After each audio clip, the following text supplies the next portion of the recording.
আসসালামু আলাইকুম। আজকে তৈরি করব অ্যারাবিয়ান চিকেন রোস্ট কারি। শিখতে হলে সম্পূর্ণ ভিডিওটা দেখতে হবে, তাছাড়া কোনো বিকল্প নাই। তাহলে শুরু করা যাক বন্ধুরা। প্রথমে আমি প্রেসার কুকার নিয়ে নিলাম, দিয়ে দিলাম চিকেন রোস্ট। একটা মুরগিকে 4 পিস করে নিয়েছি। নিয়ে আমি দিয়ে দিলাম পেঁয়াজ, রসুন, একটা বোম্বাই মরিচ, 2টা গ্রিন চিলি। আর বোম্বাই মরিচটা কিন্তু ঝাল না, এরা ঝালটা কম খায়।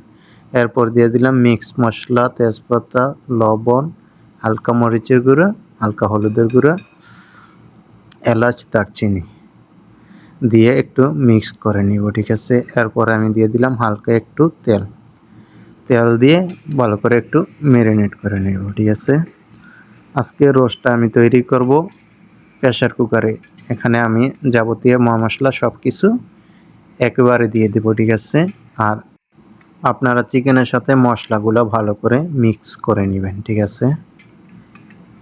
এভাবে আপনারা মিক্স করে নেবেন।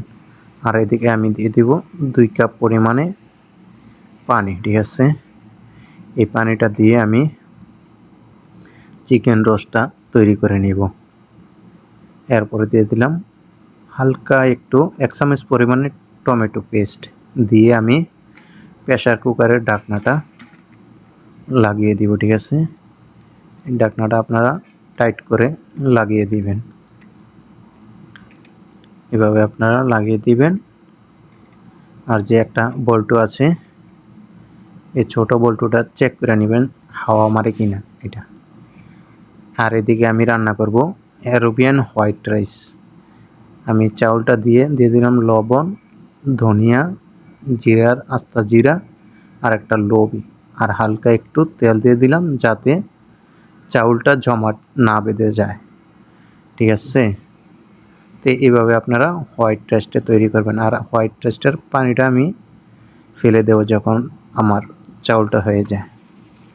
এখন আমি প্রেসার কুকারটা এই বল্টুটা উঠিয়ে নেব। প্রথমে হাওয়াটা কমপ্লিট হওয়ার পর আপনারা ঢাকনাটা খুলবেন। দেখেন চিকেন রোস্ট কারিটা রেডি, মাশাআল্লাহ তাবারাকাল্লাহ। আর এদিকে সৌদি আরবে খেপসার সাথে একটা মারাক লাগে, এই মারাকটা আমি তৈরি করে নিয়েছি। আমার চিকেন রোস্টটা সম্পূর্ণ রেডি।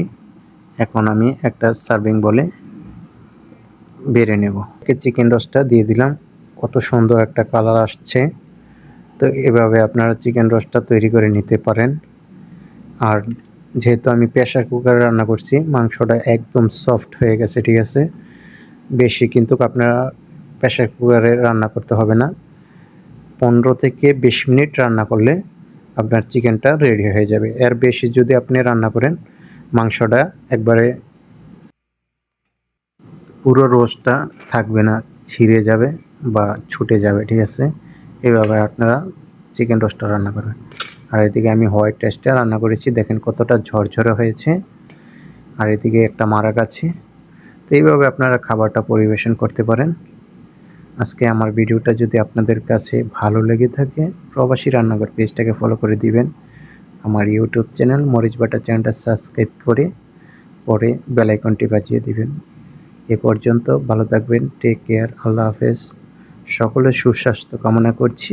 আমার জন্য সবাই দোয়া করবেন, আপনাদের জন্য আমি দোয়া করি। দেখা হবে নেক্সট ভিডিওতে।